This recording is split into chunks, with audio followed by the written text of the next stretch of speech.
बिस्मिल्लाहिर्रहमानिर्रहीम। अस्सलाम वालेकुम नाज़रीन, आप यूट्यूब चैनल देख रहे हैं। मैं इमरान खान हूँ। बहुत आम ख़बरों के साथ आपकी खिदमत में एक दफ़ा फिर हाजिर हैं। और सबसे पहले तो ये है कि सेनेट के बाद कौमी असम्बली में भी हुकूमत ने आइनी तरमीम जो है वो मंजूर करवा ली है। अब ये हुई कैसे है, ये कहानी अब आपको बताने की ज़रूरत नहीं है। गुज़िश्ता 2-2.5 माह से आपको हम यही बता रहे हैं कि एक आइनी तरमीम करने की कोशिश की जाएगी। पहले ये मामला कादी साहब की एक्सटेंशन से जुड़ता था, फिर ये मामला दीगर चीज़ों से जुड़ता था। अब करते करते हुकूमत बचाने के मामलात में आ गई। देखिए, जो चीज़ें हुकूमत पहले एग्रेसिवली कर रही थी, हुकूमत की कोशिश थी कि कादी साहब को एक्सटेंशन दी जाए, मामलात अपने कंट्रोल में रखे जाएं। अब हुकूमत एक डिफेंसिव पोजीशन में है। हुकूमत कम से कम एक ऐसी आइनी तरमीम लाने पर आ गई जिसमें उनकी जो जाली मैंडेट वाली हुकूमत है वो ज़्यादा देर तक ठहर सके या वो बच जाए, वो हुकूमत ना गिरे। तो ये इस वक्त का मुद्दा तो ये है जो समझ आता है। देखिए, इसमें जो सबसे टेक्निकल चीज़ है वो तो है आइनी बेंच।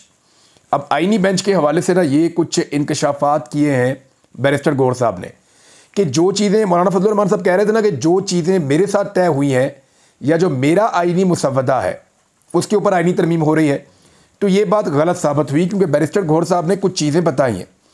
एक तो उन्होंने कहा कि तरमीम के हवाले से जो चीज़ें तय हो चुकी थी पाकिस्तान तहरीक इंसाफ और फजलुर रहमान साहब में और कमेटी के अंदर जो बातें हुई थी, ये तरमीम वो वाली नहीं है जो ऐवान में पेश की गई। वहाँ पे जालसाजी की गई, जाली हुकूमत है ना, जालसाजी हुकूमत में आए फॉर्म 47 पे, तो वहाँ पे भी इन्होंने जालसाजी की। अब वो जो जालसाजी की वो ये है कि नंबर 1 उसमें तय किया गया था, लेकिन चंद चीज़ें तब्दील कर दी गई हैं। ये तय था कि जो बेंच बनेगा आइनी अदालत का, उसमें कमेटी में उन्होंने कहा जी 5 सीनियर जजेस का नाम पहले आया था कमेटी के अंदर कि पहले 5 सीनियर जजेस होंगे, उनका आइनी बेंच बन जाएगा, यानी चीफ जस्टिस होंगे। उनके बाद 4 दीगर सीनियर जजेस हैं। अगर मंसूर अली शाह साहब फ़र्ज़ करें चीफ जस्टिस बनते हैं तो वो होंगे सरबराह आइनी अदालत के। उनके बाद मुनीब अख्तर, या अफरीदी, फिर नीचे अमीनुद्दीन खान और फिर एक और जज साहब। तो इस तरह ये 5 बनेंगे। लेकिन अब इसमें तब्दीली ये कर दी गई है कि चीफ जस्टिस के अलावा जो बाकी 4 जजेस हैं वो भी हुकूमत फैसला करेगी कि कौन से आएंगे। अब मज़े की बात यह है कि ये पाकिस्तान नहीं, दुनिया की तारीख में पहली पार्लियामेंट है जो अदालती बेंच बनाएगी। मैं आपको फिर समझाता हूं कैसे। दुनिया की जितनी भी अदालतें हैं ना, वहां पे जो बेंच बनाने का इख्तियार है ना, वो अदालत के पास ही होता है। कई मुल्कों में चीफ जस्टिस के पास होता है, कई मुल्कों में जजेस की एक कमेटी है उसके पास होता है। जैसा कि पाकिस्तान में प्रैक्टिस एंड प्रोसीजर की एक कमेटी बन गई है। हर मुल्क का अपना अपना तरीक़ाकार है कि इस खुदकार तरीके से बेंच तश्कील दिए जाएंगे।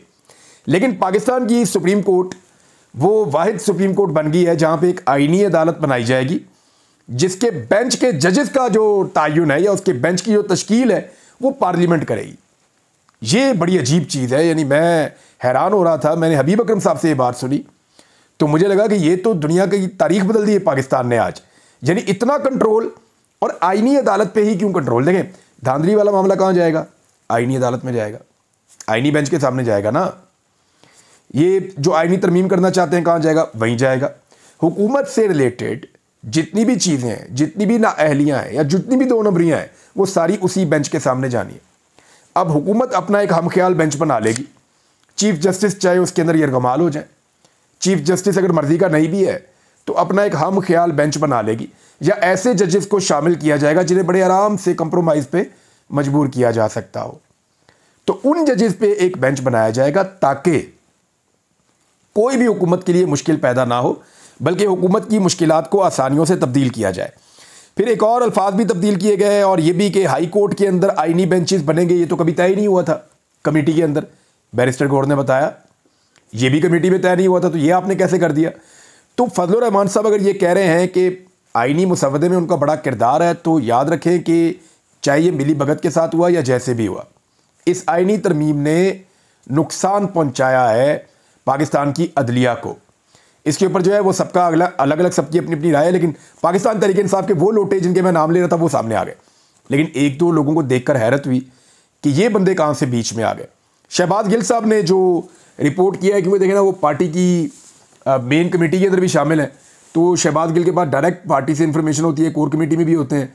तो उन्हीं से मैं आपको बता देता हूँ कि कौन कौन सा बंदा प्रॉपरली अब तक लोटा बना है। इस बारे में शहबाज गिल ने कहा कि जी मैं ये गुजारिश करता हूँ कि इमरान खान साहब को फैसला करने तक कोई इनका दिफा ना करे। वो ये नहीं कह रहे इन पे तनकीद ना करें, वो कह रहे हैं दिफा ना करें। शायद पार्टी पॉलिसी ये है। बहरहाल जो हाउस के अंदर जो लोग आए लोटे बन के, मैंने आपको 3 नाम पहले बताए थे। मैंने चौधरी इलियास का आपको शुरू से बताया हुआ था, मैंने आपको बताया हुआ था औरंगज़ेब खिच्ची का और ज़हूर कुरैशी का। तो जनाब ये ज़हूर कुरैशी, औरंगज़ेब खिच्ची और उस्मान, सॉरी चौधरी इलियास नहीं, उस्मान, चौधरी उस्मान का बताया हुआ था। ये तीनों तो कन्फर्म हाउस के अंदर आए। इनके अलावा 2 और बंदे हैं जो हाउस के अंदर आए। उनमें एक जनाब मुबारक ज़ेब। ये मुबारक ज़ेब वो शख्सियत है, जब मैंने इनके लिए वीलॉग किया और मैंने बताया कि मुबारक ज़ेब कंप्रोमाइज़ होने जा रहा है और पाकिस्तान तहरीक इंसाफ को उनसे रब्ता करना चाहिए। वो पाकिस्तान तहरीक इंसाफ के साथ ताल्लुकात बनाना भी चाहते थे माजी में, तो तहरीक इंसाफ ने उनसे रब्ता भी किया। अब ठीक 2-3 दिन पहले मुबारक ज़ेब के साथ शाहिद खटक का रब्ता ख़त्म हो जाता है।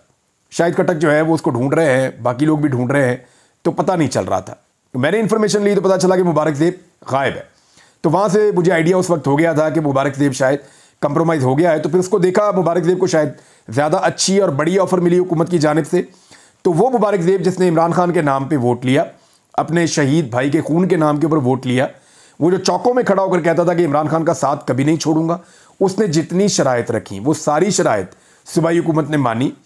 इसके बावजूद उसी मुबारक ज़ेब ने पीठ में छुड़ा घोंपा पाकिस्तान तहरीक इंसाफ की। देखिए कुछ लोग कह रहे हैं कि वो अपने वोट लेकर आया था, अपना वोट तो उसका एक भी नहीं है, एक भी वोट उसका अपना नहीं है। वो हुआ ये था कि उसने इमरान खान के नाम पे और अपने शहीद भाई के नाम पे वोट मांगा था, तो लोगों ने हमदर्दी में आके वोट डाल दिया था। लिहाजा मुबारक ज़ेब जो है वो दोबारा कभी जीतने का तस्वुर भी नहीं कर सकता। उसने अपनी कीमत लगवा ली जितनी लगानी थी। अब ये बाजोड़ में जाके वहाँ पे एक जलसा करके देख लें, इनको आइडिया हो जाएगा। एक जी चौधरी इलियास। चौधरी इलियास के बारे में मैंने गुज़िश्ता माह वीलॉग किया था और मैंने बताया था कि ये आदमी एस्टेब्लिशमेंट के साथ डील करके, और बाकायदा कुछ मैंने बंदे भी बताए थे कि जिन्होंने डील करवाई थी, ये इलेक्शन लड़ने आया था और पाकिस्तान तहरीक इंसाफ का टिकट इसको दिलवाया गया था 2 नंबरी करके चौधरी इलियास को। और चौधरी इलियास जो है उसने इलेक्शन लड़ा इस शर्त पे था कि मैं जैसे ही इलेक्शन जीतूंगा, माई बाप आप मुझे दे दें फॉर्म 47, यानी मैं तो जीत रहा हूँ इलेक्शन, इमरान खान को तो वोट पड़ रहा है, मुझे फॉर्म 47 मेरा असली दे दें, आप जहाँ कहेंगे ना मैं वहाँ चला जाऊँगा। तो बाद में इसने अपने आकाओं के कहने के ऊपर फॉर्म 47 जब इसको मिल गया तो इसने एक बयान हल्फी दे दिया काफ लीग को। तो काफ लीग को इसकी वजह से 2 सीटें मिली, एक सीट मिली मखसूस और एक मिली इसकी अपनी। तो चौधरी इलियास वहाँ चला गया था। अभी कुछ अर्सा पहले जब मैंने इस पर वीलॉग किया तो इसने बड़ी तनकीद की मेरे ऊपर। मेरे खिलाफ इसने एक प्रेस कॉन्फ्रेंस की वहाँ गुजरात में, और इसने कहा ये मेरे ऊपर मुकदमा करेगा, हत्या की इज़्ज़त का दावा भी करेगा, मेरे ऊपर केस करेगा। तो मैंने इन लोगों को कहा था आप केस करें मेरे ऊपर, मेरी खबर ठीक है। तो वो खबर जो है वो दुरुस्त साबित हुई। चौधरी इलियास जो है वो जर्मनी चले गए थे कुछ अर्सा पहले, जर्मनी के एक अस्पताल में इलाज भी करवा रहे थे। उनके सारे ख़ानदान ने उन्हें मना किया, लेकिन जब उन्हें पता चला कि लाहौर में उनकी दुकानें गिरा दी जाएंगी तो फिर डर के, परेशान होके, और लालच भी बहुत बड़ा था, पैसा भी ठीक ठाक मिल रहा था, तो जनाब चौधरी साहब फौरी तौर पे वापस पहुंचे। और वापस पहुंचने के बाद उन्होंने आईनी तरमीम के हक़ में वोट दिया। ये वो 5 लोग हैं जो हाउस के अंदर आए। जो हाउस में नहीं आए 4 लोग, वो कौन से हैं ज़रा वो भी आप नाम सुन लें। इनमें एक रियाज फतेहाना साहब है।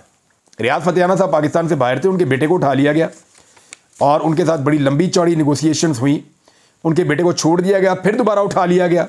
तो रियाज फतेहाना साहब आए और ये गवर्नमेंट की लॉबी के अंदर मौजूद थे। उनके अलावा जी ज़ैन कुरैशी 16 तारीख से अपनी फैमिली के साथ राब्ते में नहीं है, और ज़ैन कुरैशी की एहलिया को भी इसी बीच में गायब किया गया था 4 घंटे के लिए। फिर ज़ैन कुरैशी जो है वो देखे गए हुकूमती कैंप में। अब देखना यह है कि ज़ैन कुरैशी इतनी बड़ी कुर्बानी देने के बाद अपने वालिद को जेल से निकाल सकते हैं या नहीं निकाल सकते। क्या अगर उन्होंने ये किया है तो अपने वालिद से पूछ कर किया है या उनकी मर्ज़ी के ख़िलाफ़ किया है, फैमिली उनकी क्या कह रही है, ये सारी चीज़ें आने वाले वक्त में खुलेंगी। और ज़ैन कुरैशी के साथ एक्चुअली हुआ क्या ये भी हमें जल्दी पता चल जाएगा। इसके अलावा जी मिकदाद हुसैन, जिनके बारे में सब कह रहे थे कि ये बिक गए हैं और इन्होंने अपने आप को अगवा करवा लिया है, तो ये भी जनाब शामिल हैं। और एक जो हैं वो असलम घुम्मन साहब, ब्रिगेडियर असलम घुम्मन को बहुत दफ़ा कहा पाकिस्तान तहरीक इंसाफ के लोगों ने कि ब्रिगेडियर साहब मेहरबानी करो, आप हमारे साथ चलें, हम आपको तहफ़्फ़ुज़ देते हैं।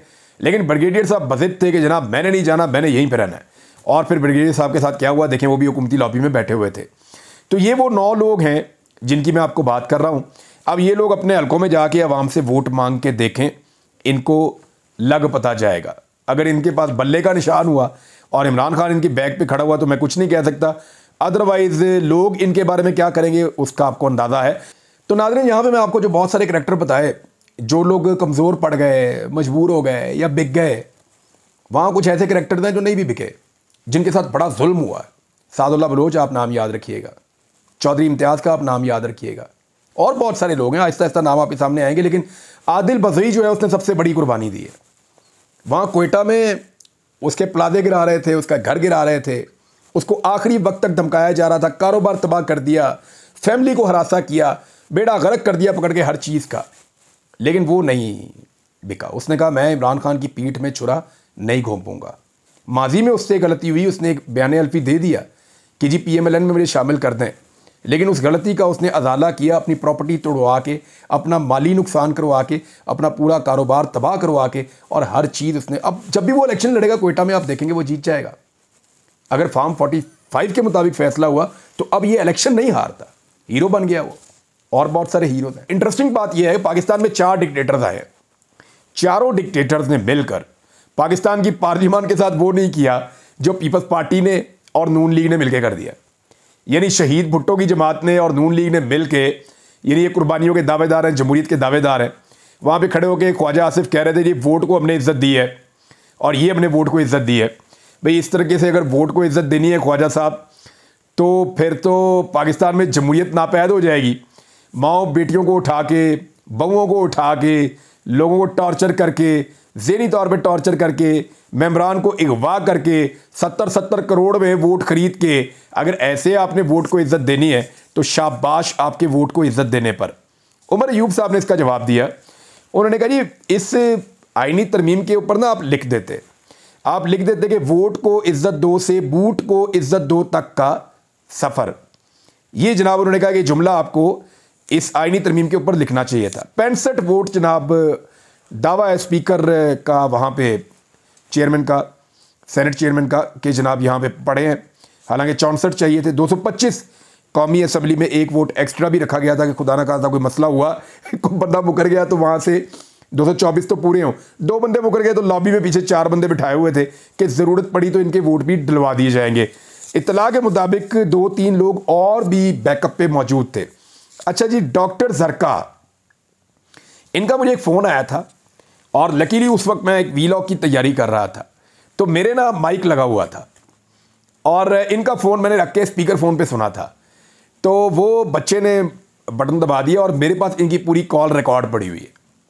जो मेरी डॉक्टर जरका से बात हुई थी वो कॉल मेरे पास रिकॉर्ड पड़ी हुई है। वो इतनी इंटरेस्टिंग कॉल है, बड़ी मज़ेदार कॉल है। तो कभी मैं आपको बताऊंगा उसमें क्या कुछ है, हो सकता है जल्दी बताऊंगा। तो डॉक्टर जरका जनाब एक करैक्टर है और एक फैसल सलीम, ये 2 करैक्टर हैं। इन्होंने भी इमरान खान साहब की पीठ में छुरा घोंपा। इनके वोट की ज़रूरत नहीं पड़ी लेकिन बैकअप पे इनको रखा हुआ था। जबकि मैंगल साहब जो हैं उन्होंने बिलावल से भी मुलाकात की, फजलुर रहमान से भी मुलाकात की और अपने 2 सेनेटर भी दे दिए। मैं मैंगल साहब को ये क्यों कह रहा हूँ, देखें मैंगल साहब ने हमेशा बात तो वो करते हैं बलूचिस्तान की, लेकिन वो रवायती सियासतदानों से बाहर नहीं निकलते। आज बलूचिस्तान जो है वो मारंग बलोच के पीछे खड़ा है। आज बलूचिस्तान जो है वहाँ जो बहुत सारे नौजवान खड़े हो रहे हैं उनके पीछे खड़ा है। वो नौजवान क़यादत को लोग पसंद कर रहे हैं। अगर बलूचिस्तान में जेन्युइनली इलेक्शन होना शुरू हो जाए तो पुराने सरदारों की ज़मानतें जब्त करवा दें ये नौजवान। ये मैं आपको सच बता रहा हूँ। बैरिस्टर गौर साहब ने हवाला दिया और ये बहुत इंपॉर्टेंट चीज़ है। एक चीज़ जो है वो साकिब बशीर साहब ने भी बताई है, बड़ी इंपॉर्टेंट। मैं आपके सामने दोनों रख देता हूँ कि ये आईनी तरमीम चलेगी या नहीं चलेगी। उन्होंने ये कहा कि आर्टिकल 239 है एक और आइन का, और एक है आर्टिकल 156।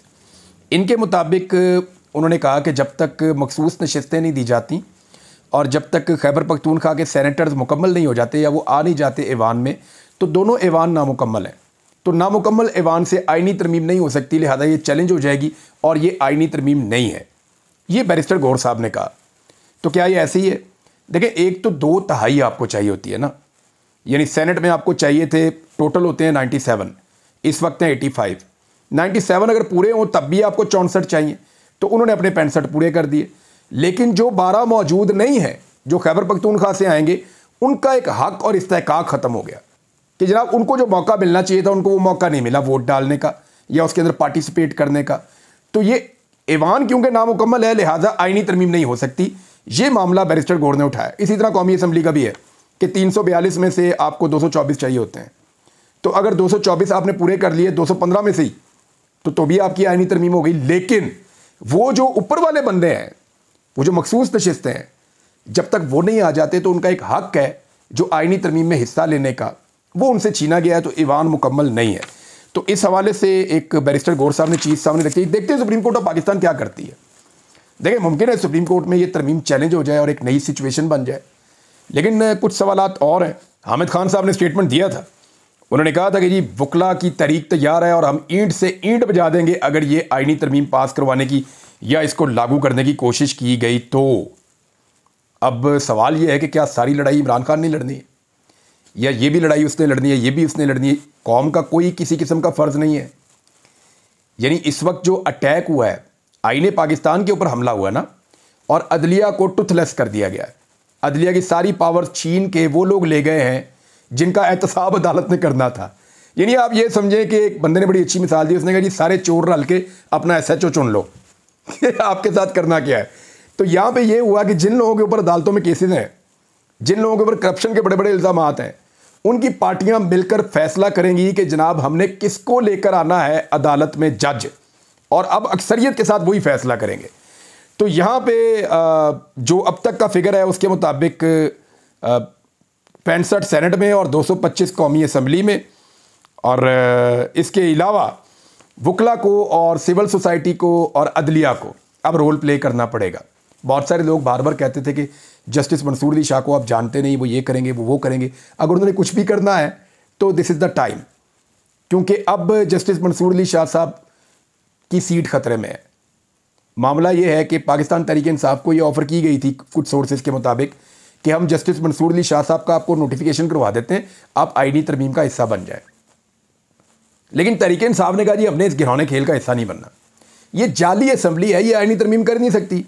इमरान खान साहब का पहला वाला मौक़िफ़, और उसी मौक़िफ़ की वजह से अब पाकिस्तान तहरीक इंसाफ ने खुद कोई आईनी तरमीम के हक़ में वोट नहीं डाला। अब नाज़रीन एक खेल और पैदा हो गया है और ये बड़ा इंटरेस्टिंग है। अगर पाकिस्तान तहरीक इंसाफ को अपनी मखसूस नशिस्तें मिल जाती हैं तो फिर जो कमेटी बनेगी जजेस की तकर्री के लिए, वो पाकिस्तान तहरीक इंसाफ के बगैर कोई जज जो है उसकी तकर्री नहीं कर सकेगी, क्योंकि वहाँ पे 8 बंदे चाहिए होंगे। और अगर पाकिस्तान तहरीक इंसाफ को मखसूस नशिस्तें नहीं मिलती तो फिर अल्लाह ला खैर सल्ला। तो अब जो आईनी बेंच बनाया जा रहा है, इसका आप ध्यान में रखिएगा, ये चक्कर सारा यही है, ये सारा गोल चक्कर है।